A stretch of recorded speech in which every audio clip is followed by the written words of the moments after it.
In past installments, the Infidel has reported on pushback to advertising campaigns by Pamela Geller and her organization, the American Freedom Defense Initiative, which stretches the limit of the First Amendment.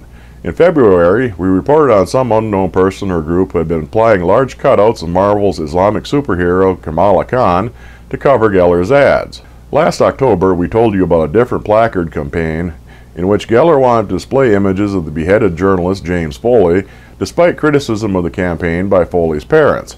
However, despite resistance by port authorities in cities from Philadelphia, Boston, D.C., and San Francisco, Chicago, and Miami, the courts are siding with Geller and insisting that the city buses display the offensive anti-Islamic pseudo-hate speech. In response, Ibrahim Hooper of the Council on American Islamic Relations said, "People of goodwill just need to get together and marginalize her type of anti-Muslim hatred." Geller cheered the court's decision in a statement saying, "Jew haters have been running anti-Semitic and anti-Israel ads on buses for years. We are responding."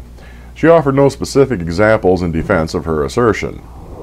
A German high court has overturned its own previous ruling, establishing a more inclusive attitude in the law regarding religious freedom.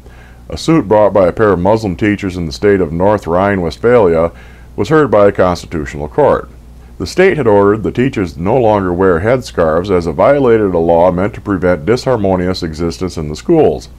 However, the law had an exception for expressions of Christian and Western educational and cultural values and traditions, such as crucifix or the ichthyios.